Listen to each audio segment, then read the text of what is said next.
বাংলা জাতীয় পরিষদের দুই যোদ্ধার অকাল প্রয়াণে জাতীয় বাংলা পরিষদের সভাপতির ডাকে লাইক শেয়ার ফলো করুন ফেসবুকে rgm.news। বোসপুকুর হেস্ট্রিং টাওয়ারের কমিউনিটি হলে একটি স্মরণ সভার আয়োজন করা হয়। এই সভায় উপস্থিত ছিলেন বিশিষ্ট সাংবাদিক দেবজিৎ গাঙ্গুলি এবং জাতীয় বাংলা পরিষদের সদস্যরা। 28 জুলাই ডক্টর পার্থসারথী ঘোষ এবং 27 আগস্ট দেবাশিস বাগচি সকলকে কাঁদিয়েই পৃথিবীর মায়া ত্যাগ করেন। দেখতে থাকুন বিস্তারিত।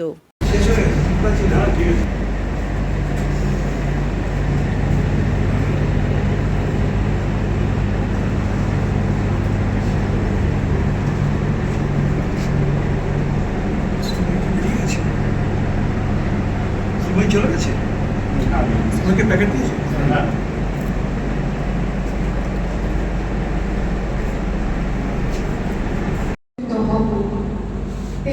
যেদিন মিছিলটা হলো সেদিন আমার দেবাশিস স্যারের সাথে লাস্ট দেখা। উনি আমাকে দেখা হলে প্রথম কথা বলতেন ম্যাডাম আমি মাস্টার মশাই, আপনি কিন্তু দিদিমণি, আমরা কিন্তু এক লাইনে।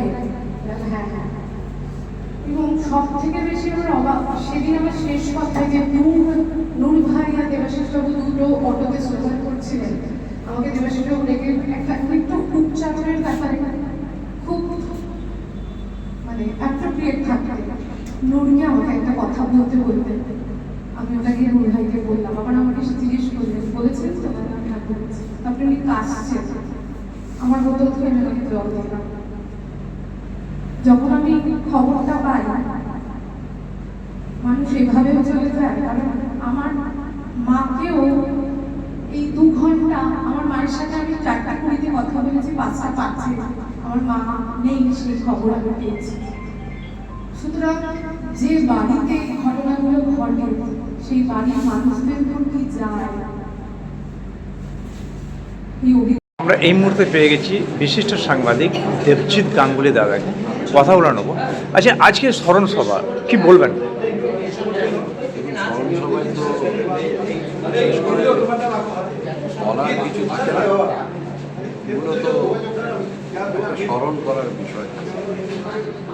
আর যাদের নিয়ে আজকের এই স্মরণ সভা, তারা বলা যেতে পারে যে সমাজে যে কাজটা করার দায়িত্ব তারা নিজের ঘাড়ে তুলে নিয়েছিলেন, সেটাই প্রশংসনীয়, সেটাকেই সাধুবাদ দিতে হয়। মানে এই স্মরণ সভা তাতে নিজেকে একেবারে রাখা অত্যন্ত বেদনাদায়ক। যে মানুষগুলোর সাথে দীর্ঘ সময় ধরে হাঁটলাম, একটা সময় কাটালাম, সেই মানুষগুলোই আজকে পৃথিবীতে নেই। এটা অবশ্যই বেদনার বিষয়, তবে এর মধ্যেও একটা ভালো বিষয় আছে। যে মানুষগুলো চলে গেল তারা একটা ছাপ রেখে গেল, হয়তো সেই ছাপটা নিয়েই আগামী দিনে আমরা সবাই এগোব। হয়তো সেই ছাপটা নিয়ে তাদের মতদর্শ নিয়েই কিন্তু আমরা আগামী দিনে বলতে পারবো যে তারা এমনটা ভাবতেন, তাই আজকে আমরা এটা করি। আর আগামী দিনে যে বিষয়গুলো নিয়ে তারা ভাবতেন বা যে বিষয়গুলো নিয়ে তাদের ভাবনা চিন্তা ছিল, সেটাই একটা সম্পূর্ণতা পাবে। এটাই তো সব কথা। ধন্যবাদ।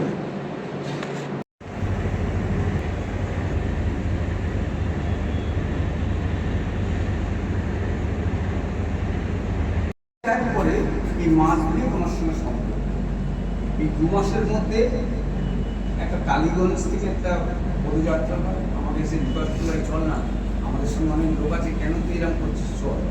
ওই যে গেল, আসলাম, একসঙ্গে ঘুরলাম।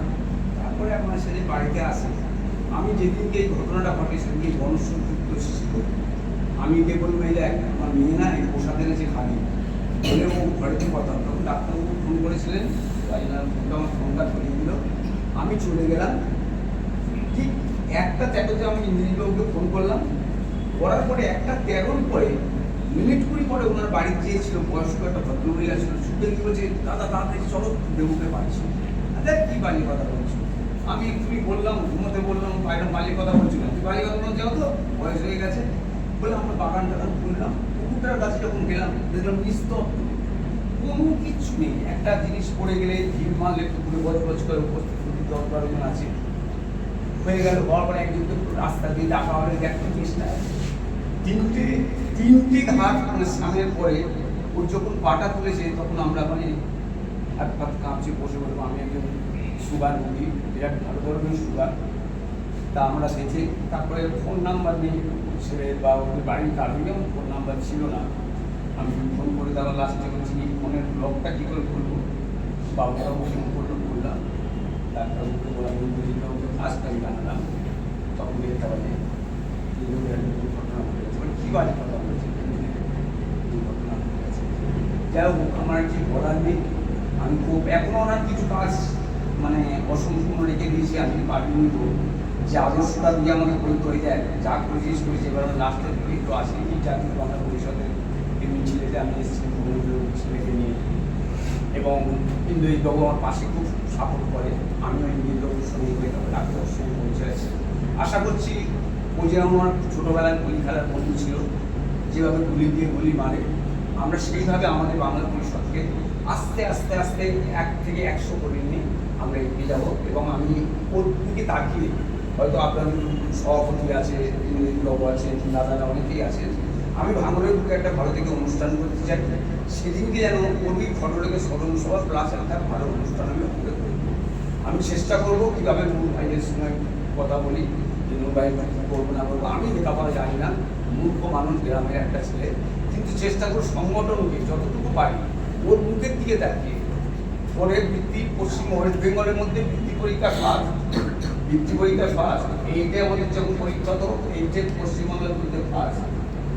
এবারে মাঝে পরে 40টা বছর গ্যাপ হয়ে গেছে। আবার এই রিটায়ারের পরেই আমার সঙ্গে 2 মাস ভালো করেছে। আমার একটা মেয়ের আগের বারে নভেম্বর মাসে ডিগ্রিটা আনসার হয়েছে। আমার যদিও ব্যক্তিগত বলা উচিত না, তবু বলছি কারণে সেই আমার মেন্টালিটি খুব খারাপ ছিল। আর এই লাস্ট আমার সঙ্গে মাস দুয়ের সম্পর্ক বিয়েগুলি সম্পর্ক, কিন্তু এইরকমভাবে ঘটনাটা মহানায়ক উত্তম কুমার যেন 54 বছরে চলে গেছে, ওই জন্য 61 বছর আমাদের মহানায়ক উত্তম কুমার স্টেজের সামনে নেই, ইন্দ্রজিৎবাবুর সঙ্গে ডাক্তারের সঙ্গে পরিচয় করে চলে গেল। কী বলবো, বলার মতন ভাষা নেই। এবং আমার শরীর প্রচণ্ড খারাপ, মানসিকতা থেকে আমি প্রচণ্ড খারাপ। ঠিক আছে, আর কি বলবো, আপনাদের প্রত্যেককে রইল আপনারা এক হয়ে যাতে এদের 2 ব্যক্তি যেরকমভাবে করেছে সেভাবে আমরা এগিয়ে যেতে পারি। 2, 4 করে আস্তে আস্তে আমরা এগিয়ে যেতে পারি। হ্যাঁ, আপনি বলেছেন সকল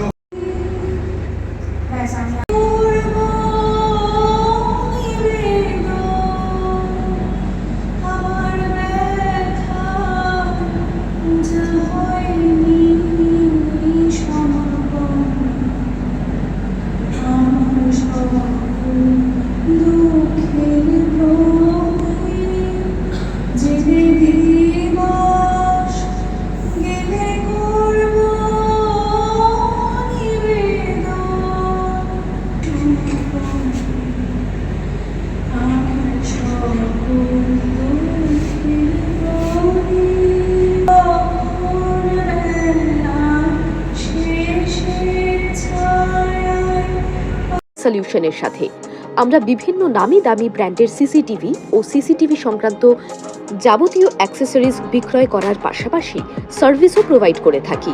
টোটাল সিকিউরিটি সলিউশন একটি নির্ভরযোগ্য প্রতিষ্ঠান যা 24/7 সার্ভিস প্রোভাইড করে থাকে। তাছাড়া এই প্রতিষ্ঠান দীর্ঘদিন ধরে যত্ন সহকারে দোকান, বাড়ি, কারখানা, school, nursing home, hotel, restaurant, শোরুমগুলিতে পরিষেবা দিয়ে চলেছে। আমাদের এখানে প্রশিক্ষণপ্রাপ্ত টেকনিশিয়ান দ্বারা কাজ করানো হয়। আমাদের ঠিকানা গার্ডেন রিচ, মেটিয়া ব্রুজ, কলকাতা 700024। বিশদে জানতে যোগাযোগ করুন 7003047447 এই নম্বরে।